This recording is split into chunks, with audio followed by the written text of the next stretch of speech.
Hello, everyone. Welcome to the first webinar in the Strategy Institute's Digital Marketing for Financial Services virtual event series. My name is Lakina, and I'll be your host today. Over the next hour, I'll be joined by financial services leaders who will be sharing their insights on marketing during a time of crisis. I'm pleased to welcome our first speaker, Marianne Halverson. Marianne is a Senior Vice President, Aon, in the Risk Solutions Group. She's also the founder of Contact Source and Growth Source Academy, focusing on lower middle markets financing and women entrepreneurs and entrepreneurs' career development. Please welcome Marianne.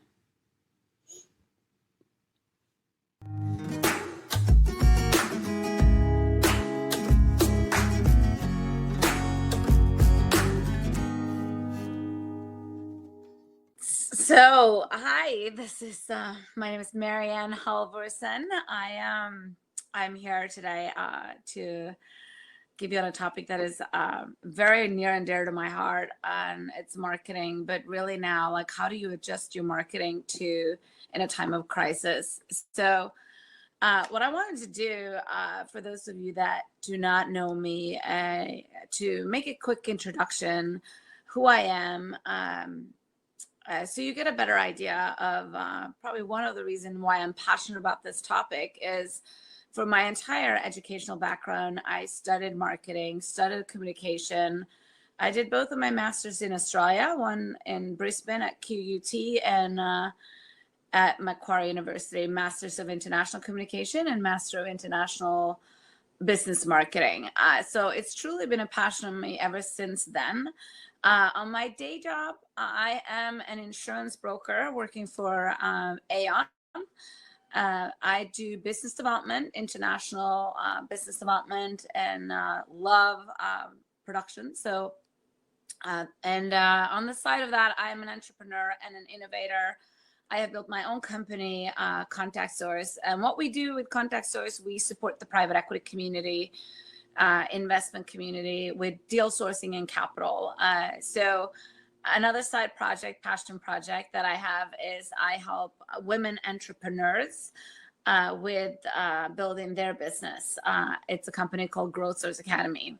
So that's a little bit about me. And I thought for the first to kind of start off with a couple of questions that I thought about a lot during this crisis. And one of the reasons I was home sick, I did get COVID-19. I was sick for 5-6 weeks. And for those of you that have experienced that, it was a challenging journey. And yet I had a lot of time to think, which I think a lot of us have had a lot of time to think during this time, because we get to spend a lot of time by ourselves. So, but feeling like the COVID that close to me, being sick, I kept on thinking, is it appropriate to market during the crisis? And another question, is it ethical to leverage the crisis? And then the next question, like if you answer those questions and they're yes and yes, like how do you market during crisis? And the question is like, what I saw a lot of what happened like immediately was that some companies, they had fear themselves and they started to stress and try to get in front of their clients like, hey, what's going to happen? And they kind of bombarded, and it was kind of all over the place. And if that's your marketing strategy, then I would say no. However, I would say that, this is probably the most important time for you to maintain your brand and continue to build your brand, and to continue to build your trust. So it's probably the most important time for marketing. And, and one of the things, this is an opportunity really to leverage like what's happening. And, and people are going to remember you. When the dust settles, it's like people are going to remember how you, as a company, as an individual, as a community, like how did you respond to the crisis? And that's what people are going to remember. And like if you look at a few companies that I would say, like there's many that have really like done a really good job of marketing or branded themselves during this crisis. And to one extent, you can say they've taken leverage of it. For example, Zoom, video conferencing, they do video conferencing and obviously have been really popular now.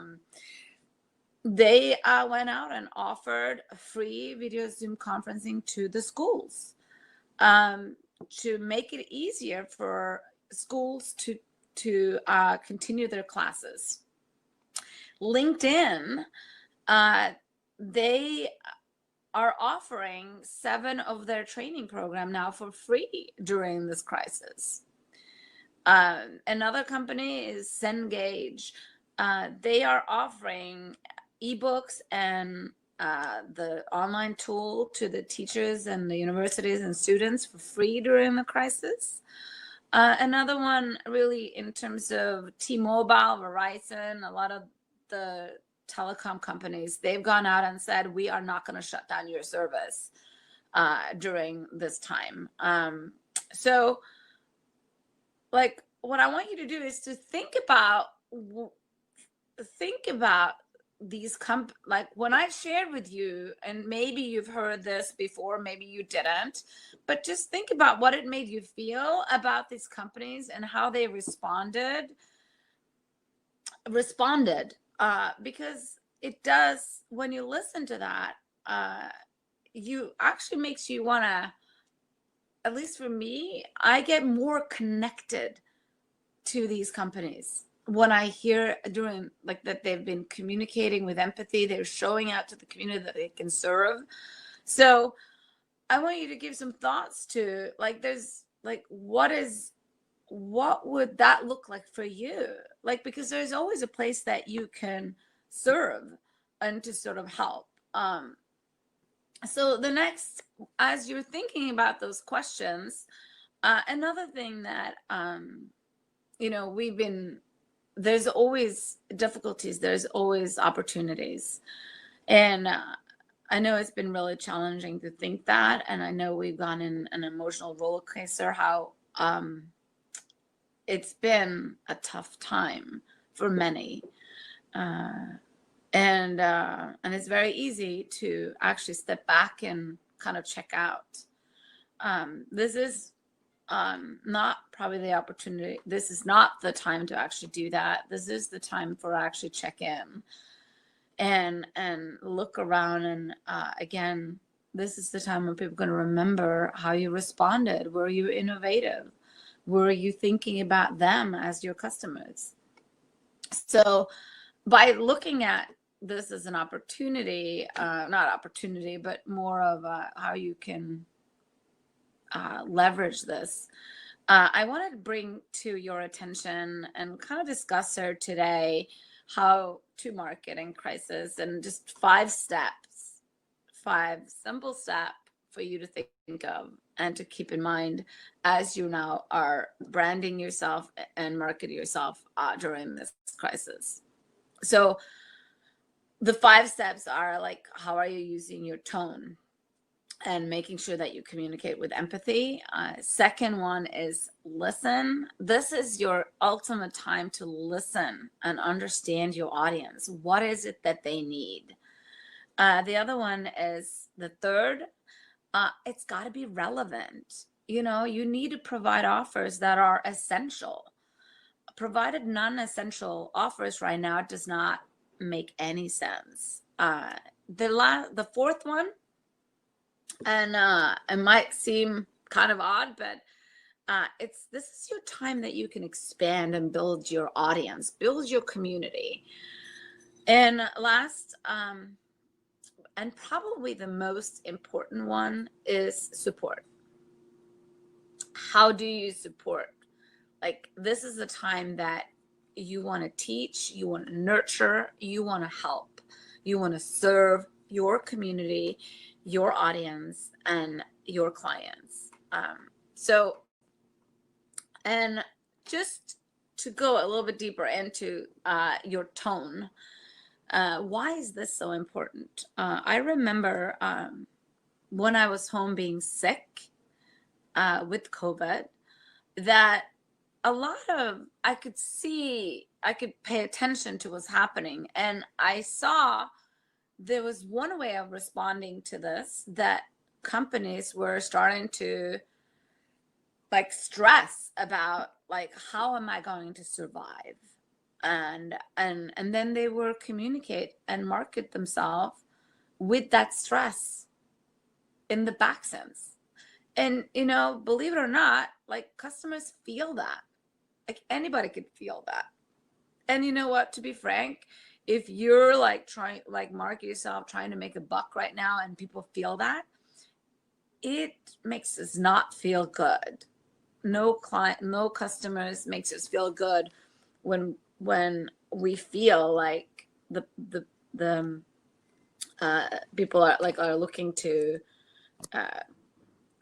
make money of us at this time. An example, which is a really good example, when I saw during the crisis, a local yoga studio, obviously small local business, they were first thing who was going to go to yoga lockdown, and they were going to lose their business. They were afraid, scared, and they're communicating out to the community, and their audience and their clients were filled with fear and filled with, like, market themselves as like, hey, you need to help us. We need to stay alive. Please do online classes with us so we can survive. Yes, are there probably some avid local that wanted to support them? Absolutely. However, I think that to a lot of majority of people, like myself, it became a little bit, I would say, a bad taste in my mouth, and thinking, I'm not looking to do yoga right now, and I got to think about myself. I need to think about my own finances, my own place that I live, and my rent, not the yoga studio's rent, because I have way too much on my mind and my plate right now. That was where I was thinking, and I'm pretty sure that a lot of people at this moment are thinking that. So all of a sudden, this yoga studio shifted, and they probably realized, like, that strategy wasn't working. Now they changed, and they started coming out with programs to support people in this crisis. How can they support their audience? They started building classes and meditations to get calm people, and they were communicating in ways that allowed us to say they're trying to help me. They're looking to help me overcome the whatever's happened to me inside and outside. And now it's time for me to take that on. And guess what? I would sign up for the first class when I started seeing those messaging coming in. So again, make sure your tone is set to really, really authentically, truly support and with empathy. It's not about you now, how you need them as a client. It's like how you can support them. Very important. The last one is really to understand and listen to your clients. You got to understand, what is it that they need right now? And it's interesting. I have a friend of mine is a turnaround consultant, and they work with companies that are distressed. And here I was thinking I wanted to communicate him about product that I thought that he would be valuable for his clients. Again, I was coming with a low intent of thinking that this is obviously his client needs it, and gives an opportunity to me to work with him and his clients. And his message back to me was, Marianne, I'm operating right now in a place that I'm helping my clients survive. And it's like being in an operation room that, like, I'm operating on their heart and to fix their heart so they can stay alive. So you coming to me and asking to help me fix their legs, I'm not going to have the time or energy or effort to even consider that, nor is my client. And if there's way, and then my client went on to say, or my friend, that these are things that I need right now. These are things that you can help me help my client to fix their heart so they can stay alive. So again, if I had not listened, and then I started listening and understood what is it that he needed, and I continued to do that to many of my clients instead of assuming that I knew what it is that they needed right now. So the same thing with your marketing. Make sure that before you even go out and put any marketing strategy out, you take some time and ask some of your clients, some of your audience, what is it that they need right now? Do not just assume that you have products or you have services that would support them in this crisis. Because unless you ask them and understand what it is that they need, you don't know. So make sure to listen and understand your audience. The third thing, which was focus on relevance. Again, while it's kind of, it was crazy to me seeing how many people that were just market themselves and putting out product that wasn't relevant to what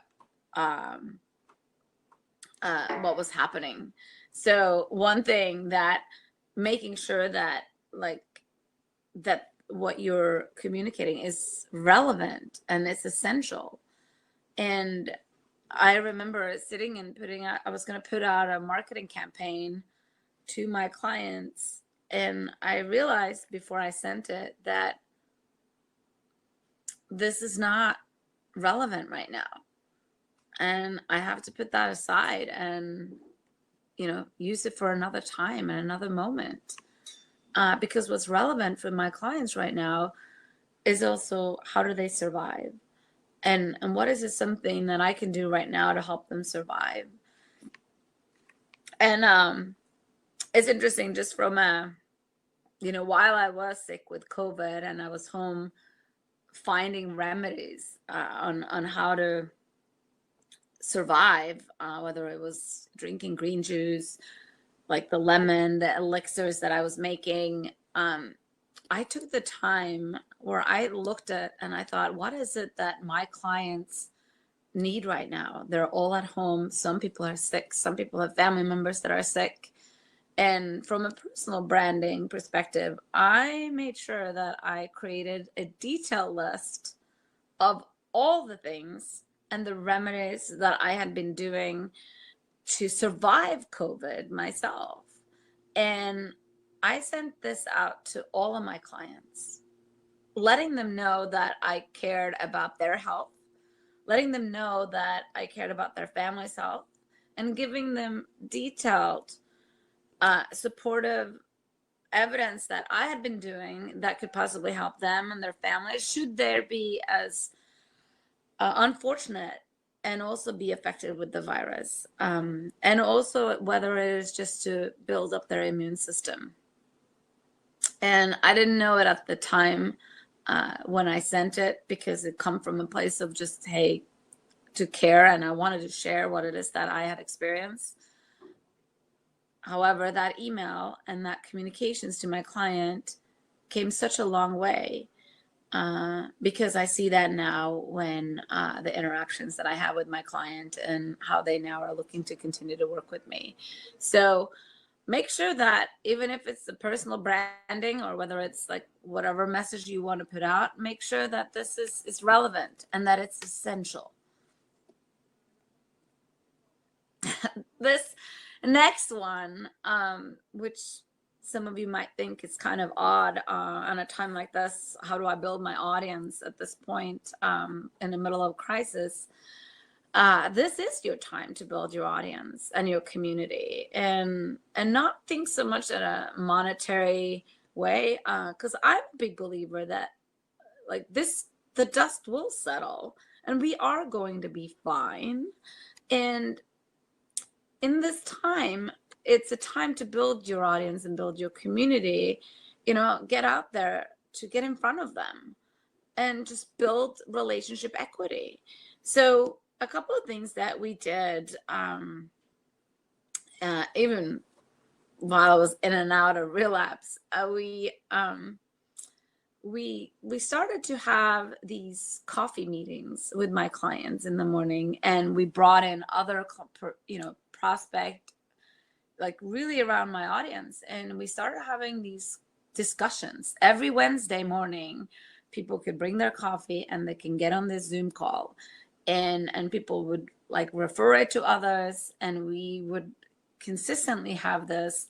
And since I now also started to listen to what it is that was important to my client, we asked our client to bring the topic up for discussion and let them navigate the conversation that was happening on that call.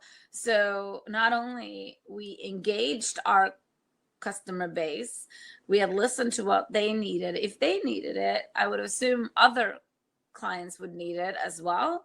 So we let the client run the discussion, bring up the topic, and it became a very dynamic discussion. Now, other things that would also fun, and I see a lot of people are doing that now, these like happy hours and webinars, like get people and customers that are interested in your topic to listen in, and you can get in front of so many more, expand so much. Like we've looked at now, how do we expand to other countries, do what we do. Before we may have just limited ourselves to New York and maybe San Francisco and Chicago, but it was really like a limited location. And now as we've been doing this, a little bit consistency, we see the value that we're bringing and we're expanded. So we're now like, hey, we could take the same concept, bring it to Europe, bring it to Asia and Australia. So looking at what would expanding of your audience and your community look like, this is your time to do that. And the last one is which is, I think, is probably the most important one right now, is to teach and to nurture and help. Look for ways where you can support. There's no other better place to find ways where you can support and come from that place. Really, authentically come. How can I support my customer base, and how can I support them? We see a lot coming up with, again, it's got to be relevant. A lot of times people are doing webinars just so they can do webinars and talk about their products. I do think that doing webinars that come across as like that are teaching, but at the same time it's relevant to really like how they can support the business at this time, a relevant topic, relevant messaging that can support. And again, this is the time to do that, and find ways. Look into your community. Even I have a really good story. A friend of mine, it's a bake shop. It's called the Flower Cafe in Long Island, and they had an accident. Somebody broke into the window, and they were very upset because already they were struggling. The same thing. They struggled to stay alive and above, like they had locked down, and then they later on, when they get fixed, they later on learned that like they caught a person in their kitchen. So maybe the same person that had broken their window earlier. And they called the police. The police came and arrested this person. They later on learned that this person was homeless. And what they did and how they turned the story around, it's still makes my heart grow when I hear this story, because they recognized, and they went out and in their marketing, they went out and said, obviously this happened to them. They created this whole story. People love story, and about how bad that was that had happened, but that they realized that nobody is going to stay hungry, and we don't want this to happen again. So they turned around and they partnered up with a local soup kitchen.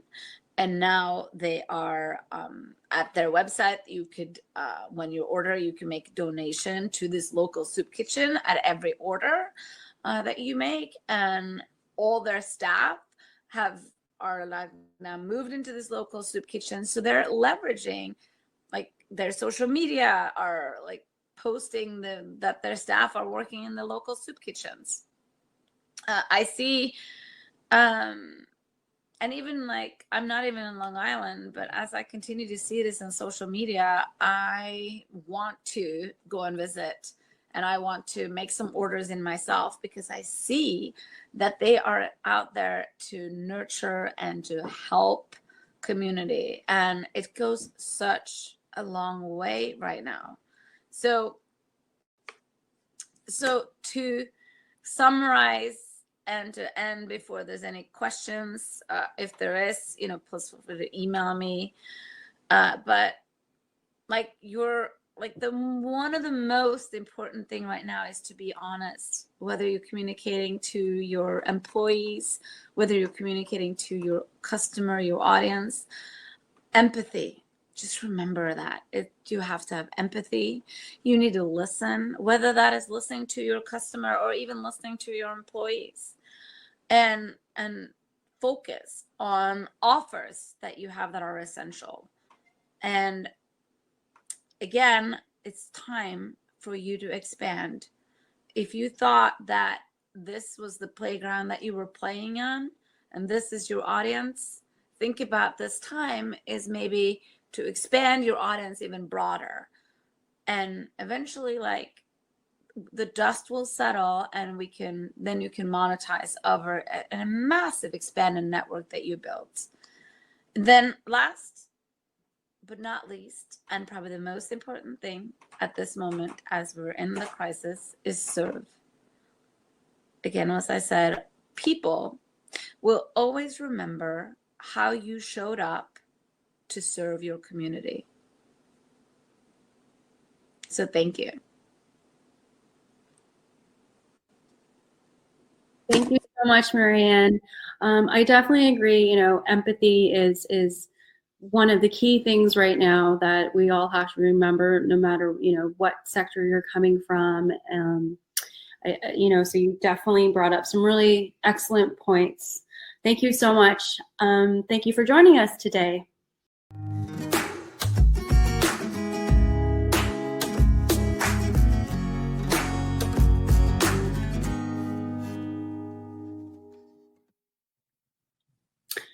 Thank you, Marianne. Up next, we have our panel discussion, and today's topic is how to ensure your marketing is ready in a time of crisis.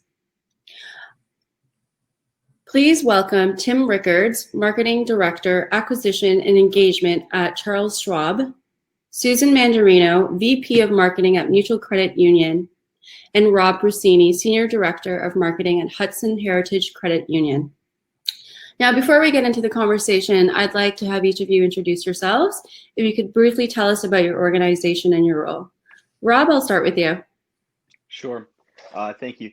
So my name is Rob Russini. Again, I'm the Senior Director of Marketing for Hudson Heritage Credit Union. We're a mid-sized credit union out in the Hudson Valley of New York, and I've been there for a little bit over 2 years and looking forward to being here. Great, thank you. And thanks for joining today. Tim? Thank you. My name's Tim Rickards. I'm a marketing director at Charles Schwab. You've probably heard of us. We're a brokerage, and my team focuses on client engagement and client marketing. Awesome, thank you. Hi, Susan. Hi. So I'm Susan Mandarino. My formal title is Vice President of Marketing for Mutual Credit Union. I joined the credit union movement 7 years ago and have not looked back since. I have been in marketing for a little over 20-something years. I'm not going to tell you exactly how many because there's too many. But I'm really looking forward to having this talk with everybody today. Great. Okay, so let's get started. I'm going to start with the first question, and I will direct it to Susan. How have consumer needs changed in the last couple of months, and how are you addressing them as marketers in financial services? So that's a really great question. It's actually more complicated than I think a lot of people think. We looked at this in a different way. Mutual Credit Union is based in Mississippi. Mississippi is the poorest country. We're our own country now. We're the poorest state in the country. And so we have felt some of the economic distress a little bit harder than others. However, we did a lot of internal searching when all this started, comparing who started not receiving direct deposits from payroll, those kind of things. And we actually did not have as many people affected as we thought we would, at least in the beginning. Now, I know this feels like we've been in this for a long time. I think, though, we've got a long ways to go. So needs are changing, but they're not changing as quickly as we had assumed that they would. We tend to react very quickly when things happen, which is great as marketers to be able to be nimble enough to do that. But taking the time to listen to people's actual needs right now instead of assuming what they are is kind of key as we move forward. And a lot of that is it's really just listening and monitoring what people are saying out there. Definitely. Tim, do you have anything to add to that from a Schwab perspective? Sure. I mean, I think Susan makes a really good point that the composition of your client base is the ultimate kind of guide for how you respond. In our case, we deal with a more affluent segment of the population, and quite often our products are long-term for people. So if they're not actually in retirement, they're most of them moving towards this future goal. So the impact on our accounts, I think, might be more delayed than it would be in something like checking or savings. So what we've been doing over the past couple months is really putting on the anthropologist, psychologist hat and looking at client data and also third-party data to see where people's sentiments are in terms of how they view their investments, and then also monitoring liquidation activity and doing our best through education to nudge people to not consider that and to think about the long term and to think about the cycle of recovery that one can typically expect. Susan also made a great point, which is it seems painfully obvious, but it's really important to remember it's only been 9 or 10 weeks. So it hasn't even been a full fiscal quarter yet. It's a drop in the bucket, really. And without a vaccine obviously ready now, we're looking at some type of disruption for several quarters. So we're trying to take a longer view as we think through how this could affect people and just how can we be of most service in the time of need, whatever that need might be. Great. Rob, did you have anything to add to that? Sure, yes. So as a financial institution, mid-sized financial institution in the Hudson Valley, and I'll say with our average member age of a little bit over 50 years old, we do have a lot of members that need a little bit of hand-holding. So we need to make sure, especially most of our members that utilize branch channels, and we need to shift them over to digital channels. So in terms of the needs specifically, our members need to understand how to utilize those channels more effectively. So they need that constant guidance, they need that information, they need that flow.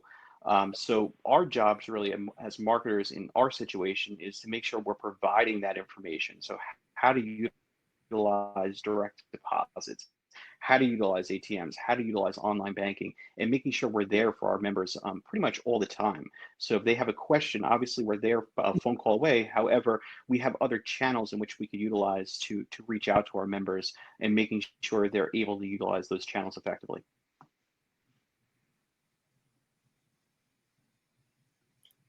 Great, thank you. Moving on to the next question. As existing customers encounter financial hardships, how are marketers helping them? Tim, I'll let you take this one first. So I think one way to consider that question is how can we help them? How should we help them?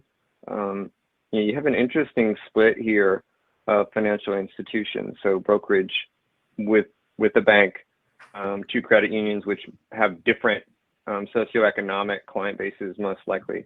So I think that the question is, as people move forward with difficulties, how can your service structure provide that next best step? I think from the marketing perspective, we're doing also what Rob is talking about with making sure that we have effective outreach to people, letting them know how they can get their problems solved. I think the biggest thing is that when there's a problem, there's a need, and how can we make the journey from, oh, I have a problem to I'm going to talk to somebody about a solution or find the solution. How can we make that the shortest possible? And a final thought here is that in times of crisis, and I've been through a few now at Schwab, and what's really interesting is that as much as we try and have people use digital resources, when they do need to talk on the phone, make sure that those teams are ready and can have that conversation. Sometimes a very short personal conversation can do a world of good for someone who's feeling a sense of distrust or anxiety.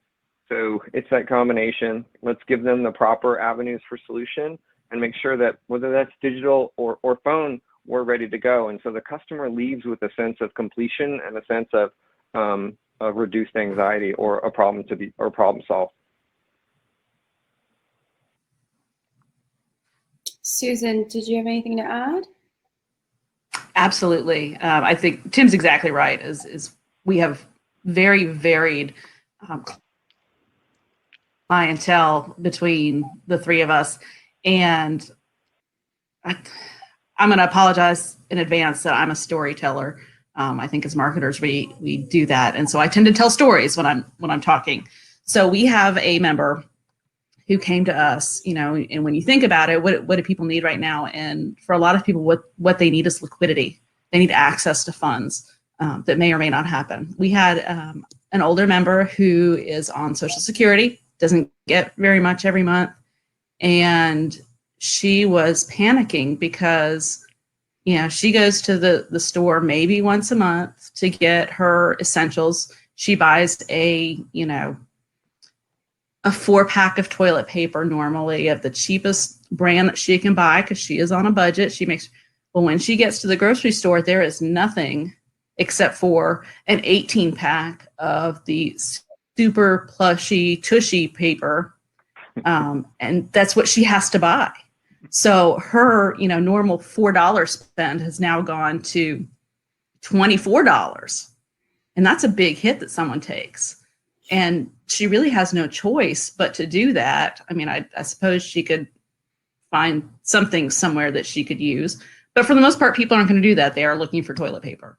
And that's just one example of how things can change and be affected that you don't think about, that, it's no fault of her own. She has not gone living outside of her means, but she has a need that needs to be filled. And because of whatever's going on, these outside influences, we need to be able to figure out how we can help that. So of course, how did we do that? This is just one of those cases where we happened to defer some loan payments in the month of April. And it just kind of helped everybody get what they needed to get and get settled and move on. So that's one way that, we've been able to kind of listen to those needs that aren't necessarily right at the top of the list, where you're thinking people need to have their mortgages paid. They need to have their light bills paid. They, need have all of these immediate needs, but we don't think about that there's extra cost involved with some of those needs. Rob, would you like to add to that? Sure. Yeah, I completely agree with Tim and Susan, and especially when Tim was mentioning, we need to make sure, as any financial institution, we have people ready to react, ready to listen, especially in our member solution center or call center. I think that's true for any organization, but making sure those departments are staffed appropriately. So obviously shifting people around from different departments, making sure phone calls are being answered, and there's not longer than usual. Well, there will be a little bit longer than usual wait times, but it's not exaggerated to a point where it's ineffective. So I echo those comments that Tim made, and I would also mention that we look and we listen. I think the biggest thing for us now as a financial organization, and pretty much any financial organization, is listen to the customer. What do they need specifically? So as an example, our organization, we created new products and services. We utilize skip payments, we utilize loan deferments, we utilize forbearance programs, all because that's what our members and customers need.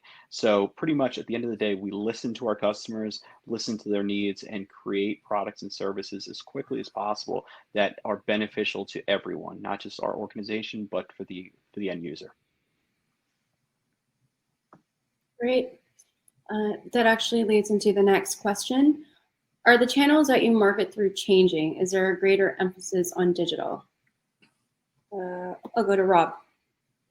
Yeah, I mean, I think right now for us, especially, I mean, as a financial organization that does a lot of business in branch, those channels are shifting to digital right now just because they have to. So people are required, they're not walking into the branch to get their balance, or they're not walking into the branch, they're going online to see. So I do see shifts in digital, and we actually measured and saw what we found to be an increase in online banking users more significant than normal, and obviously more mobile banking users and more people utilizing digital channels. So that has shifted greatly, and we're just, similar to what I said before, we're just making sure that we're giving our members and our customers the tools and resources they need to utilize those channels effectively. So at the end of the day, we will handhold, we will make sure our members and customers understand how to use those channels, even if it's uncomfortable at first. But we're seeing those shifts pretty constantly.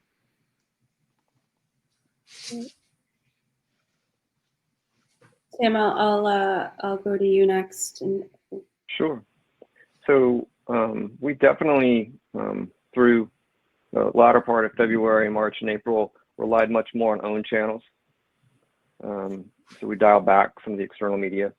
And in addition to that, we use the channels that we already use a lot more. So our email output during the month of March was many times normal in terms of volume. So we're sending out a lot more messages. We also created some new pages on our website, one to house all of the, we do a lot of informational, educational, market commentary type content. So we created a hub for that content and started to customize how that was presented based on the crisis. And then we also created a hub with frequently asked questions, realizing that there was a need for that. We needed a more dynamic, more helpful hub for strategy.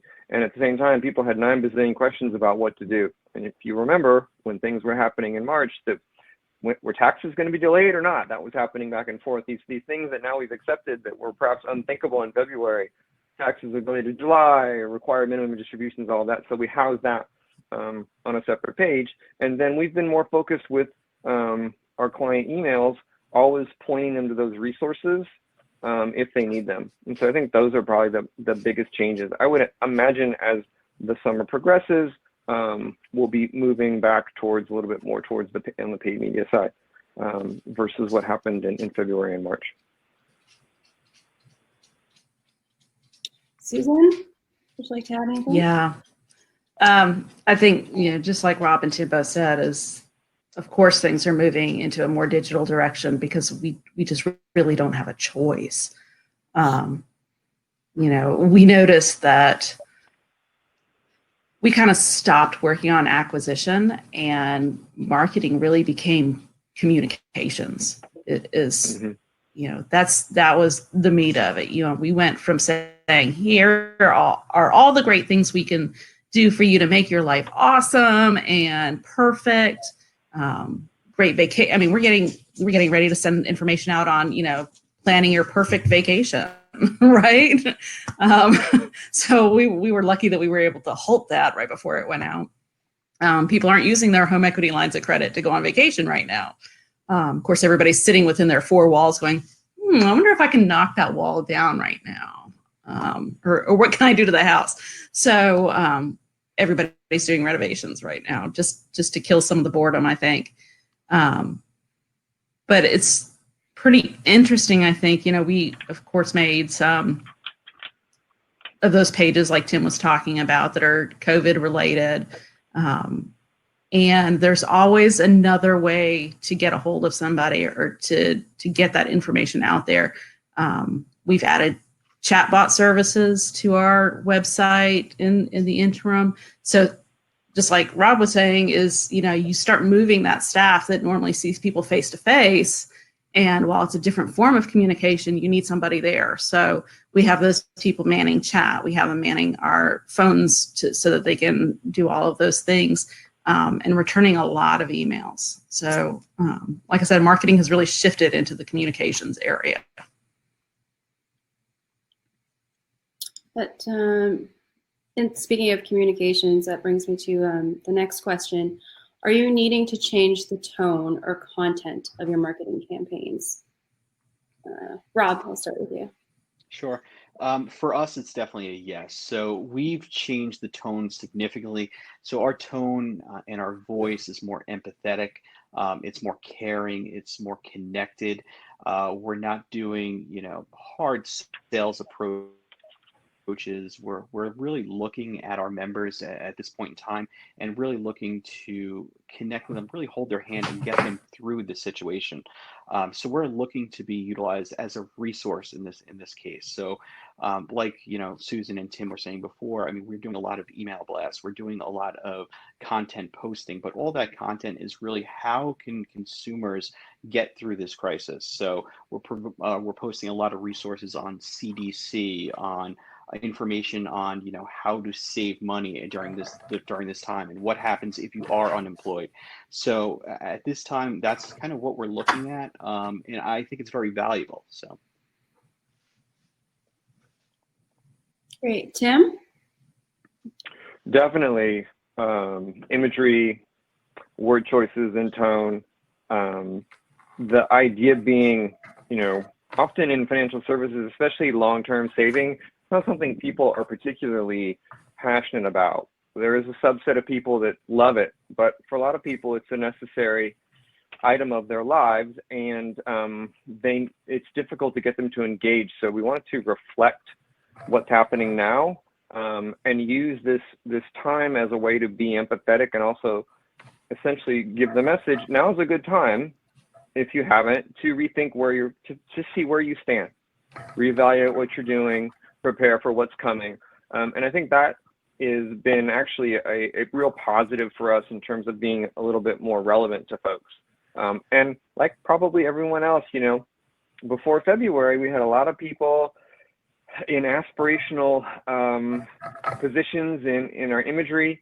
And it's not as if everyone needs to be inside and dour right now, but we've made some conscious shifts to, I've had my team's campaigns always show a couple of people together, and typically inside, but to try and reinforce a sense of community, and that you're not alone by yourself, and have them facing the viewer or the camera versus looking off into the distance so that it's a little bit more intimate. Just things to try and, add a little bit more humanity to what we're doing. And definitely word choices. I've seen some really, less than ideal work out there on the interwebs where folks are using kind of that fear-based approach. And I think that, it's just not the best way to go at this time. You really want to help reinforce that trust and reassure people that whatever you're offering, just reassure that it's there for them and that it can help them with some problem they have to solve in their lives. So that's been a huge focus of our work.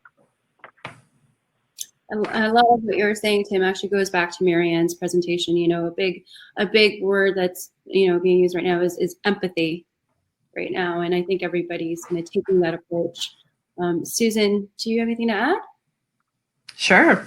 I'm always going to have something to add if you ask me, but everybody's kind of right on the nose here. Is empathy is big.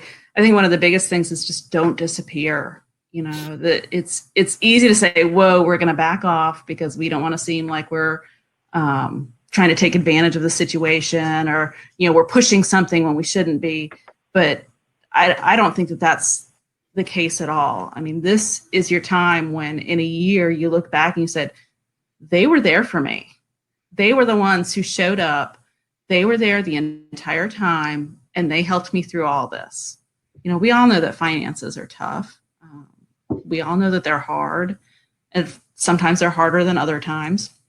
But don't shrink away from the responsibility that we have as financial services marketers to share our stories, to make sure that people know that we're not the big bad wolf. We're not here to make their lives terrible and to give them more pain. We really are here to support them and help them make the best of whatever they have, be it 15 cents, $15,000, $15 million. We're here to make the best of what they have and to help them through that. Yeah, and they expect it. So consciously or not, people expect you to be there in times of times of crisis. Right. And so when you're not, it's not only are you not staying in contact with them, but you're actually disappointing them in kind of a basic way, which is just a huge challenge for your brand and a huge challenge for when things get back to a different, better normal. Exactly. Susan, I will turn to you for this next question. How are you planning for an uncertain future? The best way to plan for an uncertain future is to recognize that you cannot plan for an uncertain future. You never know what's going to slap you in the face next. And recognizing that you do not have all of the answers is okay. Recognizing that you need to reach out to your peers for brainstorming assistance, not even just in marketing, but I get some of my best ideas from my CFO, who you wouldn't normally think can offer you those kind of insights.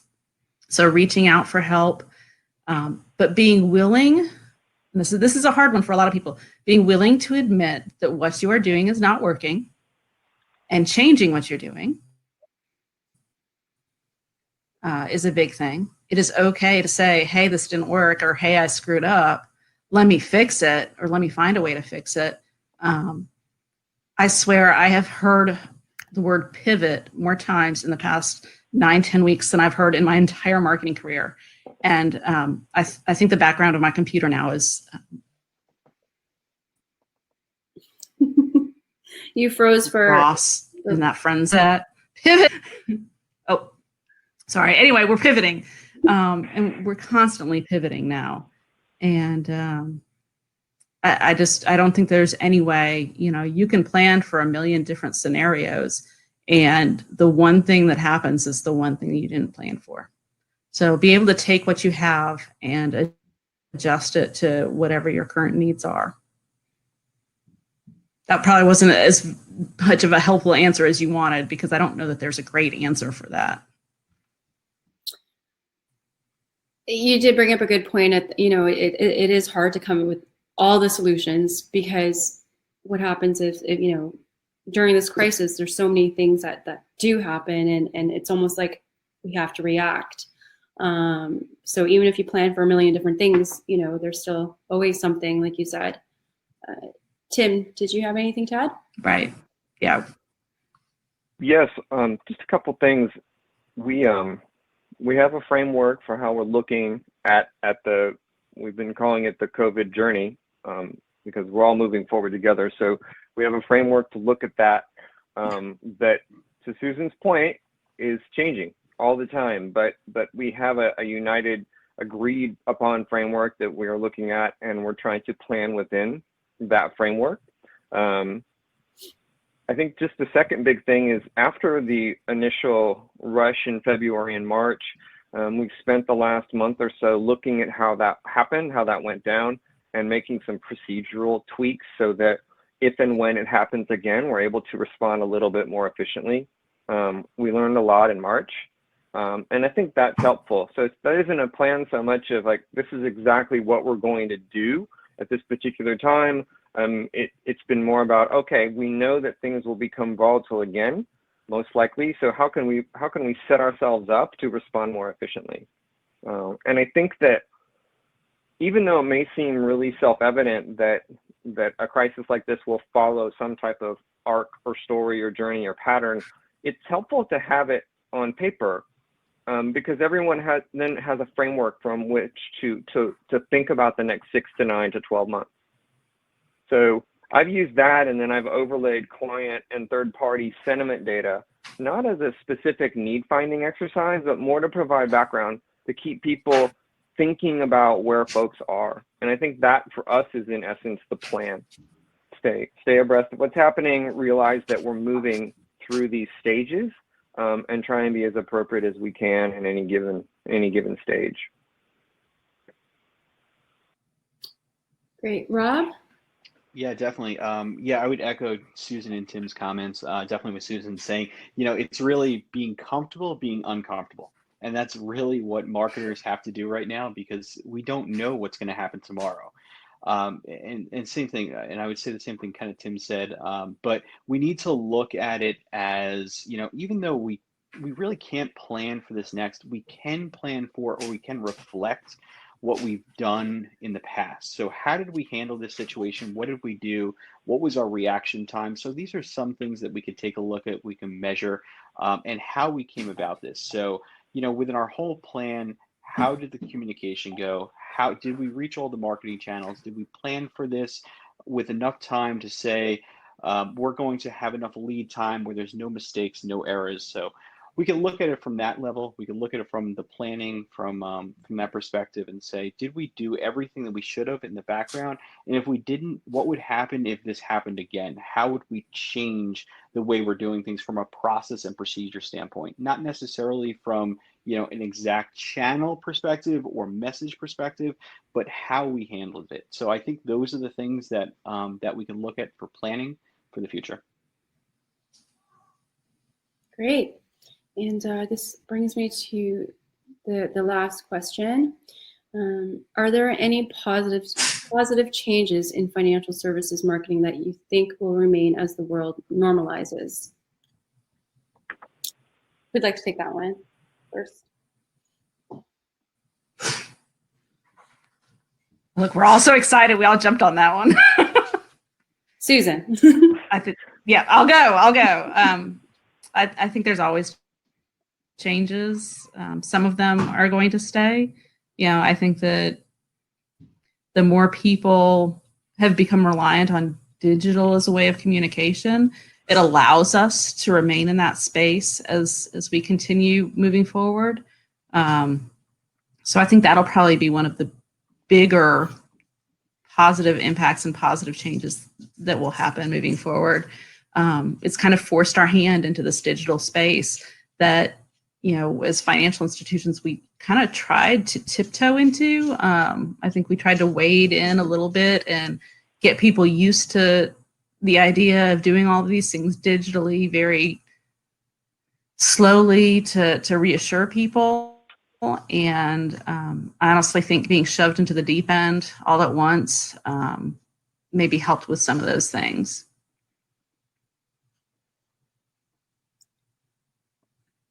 Tim, what are your thoughts? I do think there are positives. So definitely pushing us all towards digital. I think what's been great about that in this current moment is we have to reach people where they are. We have to meet them where they are because they're at home. Right. And for example, all of our branches are, I believe, to this moment still closed. So how do we make that work, and how do we expand our workforce? I think that has been a huge positive because it's forced us to actually do that in the moment. And I think a lot of it has been positive. The other thing that comes to mind is that it's truly given firms, given all of us a reason to be more human and empathetic in how we present ourselves and the products or services that we provide. And I'm a big proponent of empathy and design thinking methodology, and you try and help people solve problems and meet them where they are. This is a time where that really comes to the forefront. I think it's opened people's focus to that type of strategy. I think that's a really positive. And I think in some ways, if your company really has that, really has the soul of being there for your clients, this is the time when that will shine. This is the moment when your firm is going to do the right things and react in the right way. And so, I think for financial institutions, it's especially ones that are community-based or deal with people on a more day-to-day level, it's just a wonderful opportunity to be who you are and to really cement those bonds with folks and be helpful. So it's, there's always silver lining somewhere. I wish it didn't take, this type of crisis for that to happen. I've got a really close group of friends and we Zoom every Saturday now, right? And it only took a pandemic to get us to do that every weekend, right? These are buddies I've had for 20 more years. And we joke that this is what it took for us to talk every week. But now that we're really happy, and it's been a real positive. So not to make light of what's happening, but it is a chance for firms to step forward. See, now if Tim had gone first, I could have just been like, ditto what Tim said. Rob? Yeah, so I'll jump in here also. So in terms of positive changes, I mean, I really think that consumers, from our perspective, will continue, or a majority of the consumers will continue to utilize the channels that they're now accustomed to utilizing. So if they walked into a branch before and now they started utilizing online banking or depositing checks, remote deposit capture, they're going to continue to do that, most of them. I mean, from what we're learning, what we know, it takes around 2 months to create a habit. So as this pandemic continues to go on, I mean, there are channels consumers are going to continue to utilize that they weren't utilizing 3, 4, 5 months ago, but they're going to get accustomed to doing that.